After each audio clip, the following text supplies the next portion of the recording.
Snow like iron. The hall smells of steel and smoke. Frost clings to the furs thrown over the long branches, to the antlered standards, to the iron rings set into the pillars like shackles for giants. Torches gutter in scones, painting the stone red gold, a firelit sheen on banners embroidered with running wolves. Above, snow hisses through cracked arrow slits and melts on the torch lit the way a lie sizzles on a tongue. He stands at the foot of the doll, close enough that his breath clouds with hers, a demand wrapped in silence. He is taller this near, broader, a wall of winter in black leathers and dark mail. Wolf-tooth charms chime low on his belt when he shifts his weight. The sound small and dangerous, like a blade tested with a thumb. She lets her eyes climb him slowly, scarred knuckles in fur-lined gloves, the square jaw, the cold distance of his gaze that still, somehow, warms when it finds her. The hall keeps its breath. Even the flames lean in. Protection, he says at last, the word deep and flat as a struck shield. You will have it, walls, banners, my riders at your word. In exchange for vows? She answers, chin lifted. The crown that was stolen from her isn't on her head, yet somehow it sits in her spine. I don't kneel simply because I'm cold.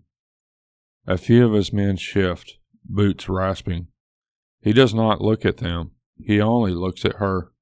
The quiet attention punches harder than a shout.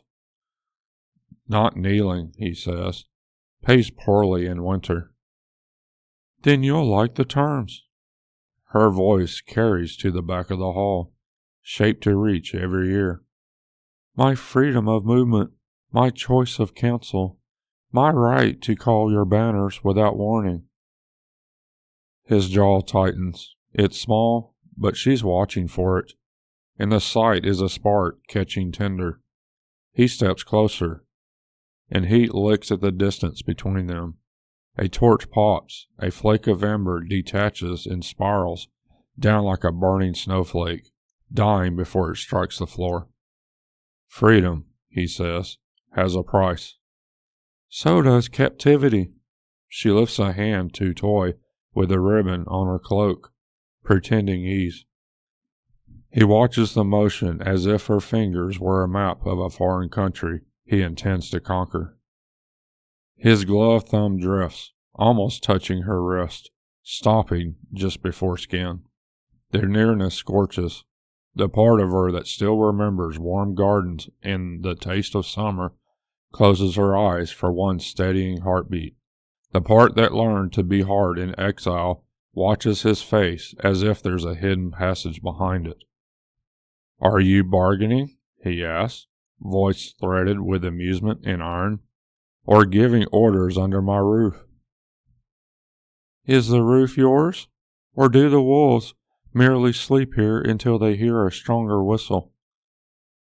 That earns a low sound that might be a laugh, except it grates in the way of a man who rarely uses laughter and doesn't trust it when it comes.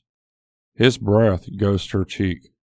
She knows the whole court is measuring inches with their eyes, marking where his footing meets her verge. You want my banners, he says. You want my men. I want their oath to the crown, she says, softer, because softness carries a different kind of blade, not to the man who holds them on a leash. The leash is mine, he says. For now. He thinks he's cornered her against the carved arm of the doll. She lets him think it. She steps into the space that men expect women to retreat from. Her shoulder brushes the coarse wolf fur on his collar. She feels the shiver that goes through him, not fear but recognition of a game worth playing at last. She will not be led, someone murmurs from the shadows of the pillars. The voice is careful. In this hall, careless words are buried under snow by morning.